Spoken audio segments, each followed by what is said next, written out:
अंतर्राज्यीय अपराधी की गिरफ्तारी पर आरपीएफ स्टाफ को जबलपुर रेल मंडल ने किया सम्मान। रेलवे यात्रियों की सुरक्षा सुनिश्चित करने हेतु चलाए जा रहे ऑपरेशन यात्री सुरक्षा के अंतर्गत रेलवे सुरक्षा बल आरपीएफ जबलपुर मंडल को एक महत्वपूर्ण सफलता प्राप्त हुई है।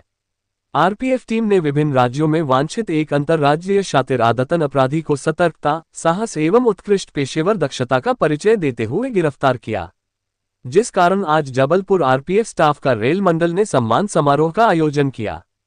घटना का विवरण। दिनांक 6 अप्रैल 2026 को प्रातःकालीन निवारक ड्यूटी के दौरान सिहोरा रेलवे स्टेशन पर तैनात आरपीएफ स्टाफ ने लगभग 4:50 बजे ट्रेन संख्या 11753 से ऑफ साइड उतरकर संदिग्ध परिस्थितियों में स्टेशन परिसर से भागने का प्रयास कर रहे एक व्यक्ति को देखा। संदेह होने पर आरपीएफ कर्मियों ने तत्काल उसका पीछा किया और उसे गिरफ्तार कर लिया। आरपीएफ की पेशेवर पूछताछ एवं तकनीकी सत्यापन के दौरान वर्ष 2018 के एक अंग्रेजी समाचार पत्र में प्रकाशित फोटो के आधार पर उसकी पहचान सुनिश्चित की गई, जिसका नाम हरविंदर सिंह, आयु 32 वर्ष, पिता का नाम सुरिंदर सिंह, निवासी मोहल्ला खेड़ा, वार्ड नंबर 24, मकान नंबर 20, थाना हल्दौर, जिला बिजनौर, उत्तर प्रदेश। जबलपुर से जिला ब्यूरो पंकज मोनू जैन की रिपोर्ट। साथ ही साथ आईडी को हटा लो भैया, बाद में सब वीडियो ले रहे हैं। जो अधिनियम है 2009 का, उसमें हम बच्चों को प्रवेश देना नहीं चाहते, जबकि ऐसा कुछ नहीं है। छत्तीसगढ़ अशासकीय विद्यालय संचालक संघ केंद्र सरकार और छत्तीसगढ़ शासन के सभी नियमों का पालन करने के आईटी अधिनियम के तहत पोर्टल में अपनी सहभागिता दर्शाया हुआ है। साथ ही साथ प्रवेश देने के लिए हम वचनबद्ध भी हैं। हम तो चाहते यह भी हैं कि वर्तमान समय में कक्षा पहली के लिए जो निर्धारित किया गया है प्रवेश के लिए, हम चाह रहे हैं को नर्सरी से दिया जाए। हम 25% की अनिवार्यता को भी पालन करने के प्रतिबद्ध हैं और आगे भी हम शासन के द्वारा जो भी बातें होंगी उसको मानने के लिए सहमत हैं। आगे की बातों के लिए मैं अपने अध्यक्ष श्री सुबोध राठौर जी को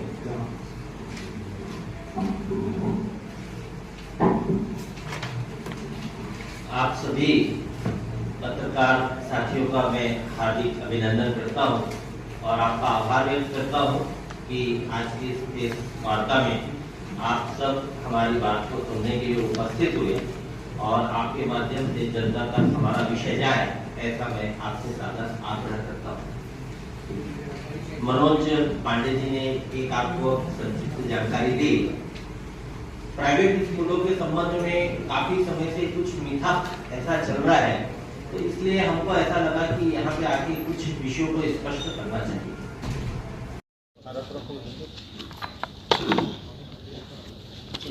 बताइए।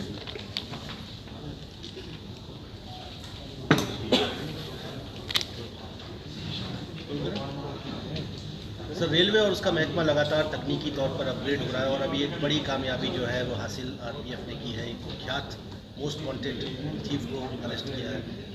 आज सम्मान भी किया गया है इस टीम का। सर, क्या कहेंगे इस बारे? सम्मान तो देखिए हम लोग ने इसलिए आप लोगों की मौजूदगी में किया है कि आप लोगों की तरफ से मनोबल बढ़ेगा। पूरी जनता को हमारी जो मेहनत चल रही है और टेक्नोलॉजी का जो लगातार अपग्रेडेशन चल रहा है उससे कितनी मदद मिलती है, तो इन सब से और मनोबल के साथ साथ हम ये भी बताना चाहते हैं कि लगातार हम लोग काम में लगे रहते हैं। कई बार सफलता नहीं भी मिलती है, लेकिन काम में लगातार लगे रहते हैं। और आप भी ये मानेंगे कि आजकल रेलवे नेटवर्क लगातार बढ़ता जा रहा है, ट्रेनें बढ़ रही हैं, सर्विसेज बढ़ रही हैं, तो उसके हिसाब से हम लोग जहाँ तक संभव है कर्मठता से कार्य करके और टेक्नोलॉजी का सहारा लेके ज़्यादा से ज़्यादा हम लोग सेफ़ एंड सिक्योर यात्रा करें, ऐसा हमारा प्रयोजन है और हम लोग काफ़ी हद तक सफल भी हो रहे हैं। जी सर, जो एफआरएस सिस्टम जिसके बारे में खान साहब भी बता रहे थे, नंबर सर भी बता सकते हैं इसके बारे में। सर आप लोग बताएं तो बेटर है, आप बताइए थोड़ा सा। हाँ, एफआरएस सिस्टम में इसका फुल फॉर्म है फेस रिकॉग्निशन सिस्टम। ये सिस्टम में पहले हम लोग फ़ोटोज़ को अपलोड करते हैं और उसमें 90% की प्रोबेबिलिटी होती है। जो फ़ोटो हमने अपलोड किया है तो एफआरएस सिस्टम से अलर्ट्स उसमें जनरेट होते हैं और करीब 5-6 सिमिलर वो हम लोगों को फ़ोटोज़ उसमें से कैप्चर होते हैं। और जैसे ही हमारे सिस्टम में अलर्ट आते हैं और जो हमारे स्टाफ सीसीटीवी रूम में होते हैं उन अलर्ट्स पे उस पर देखते हैं और संभवतः उसमें से एक जो हमें फ़ोटो अपलोड किया था वो फ़ोटो उसमें मैच कर दिया। और वेस्ट सेंट्रल रेलवे में जनवरी के महीने में ये सिस्टम इम्प्लीमेंट हुआ है और इस इम्प्लीमेंटेशन में डीआरएम सर का बहुत बड़ा इसमें योगदान है और इनकी टीम का बहुत अच्छा योगदान रहा है, जिससे आरपीएफ आज उस टेक्नोलॉजी को बहुत ही बेहतर रूप से इस्तेमाल हो रहा है और शर्ती आने वाले दिनों में उससे और सफलताएं भी हमें प्राप्त होंगी। महिला का पर्स था, महिला की आँख खुल गई उसमें, तो महिला की आँख खुल गई तो ये खुद ही पैसेंजर बन के महिला को बोला कि उस तरफ भाग गया चोर, उसको पकड़ने के लिए जाते हैं। लेकिन महिला को डाउट हुआ कि ये तो यही था और उसको डाउट था कि इसी ने उसका पर्स खींचा है। तो महिला के साथ में जो सह यात्री थे वो इसके पीछे भागे, तो ये शर्ट अपनी उतार के और सरदार था तो पगड़ी उतार के कैप उतार के नीचे चला गया और जैसे इसी वाला गाड़ी एंटर कर रही थी वो साइड में उतर के भाग गया। अपने दोनों स्टाफ थे, प्रिवेंशन ड्यूटी में दोनों स्टाफ तैनात थे, तो वो इसके पीछे पीछे तालाब के फोटो बहुत सारे आए, वीडियो भी आई, आपने देखी होगी। वो तालाब ना हो जितना बड़ा टाइप का पूरा स्टाफ अपना वहाँ पे काफी क्लास करता रहा, खड़ा रहा।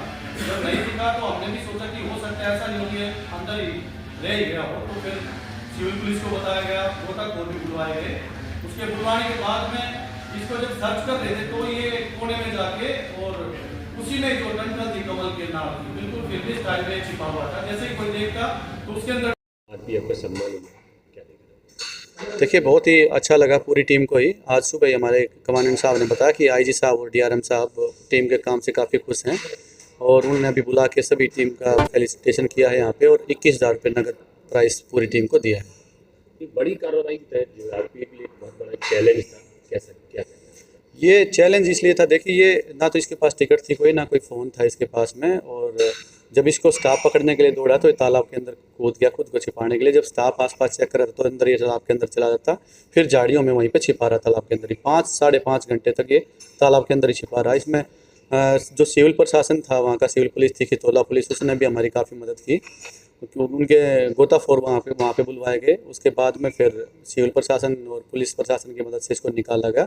फिर इसको यहाँ पे हम लेके आए जलपुर में, लाके इससे पूछताछ की। इसने नाम पता बिल्कुल सही नहीं बताया।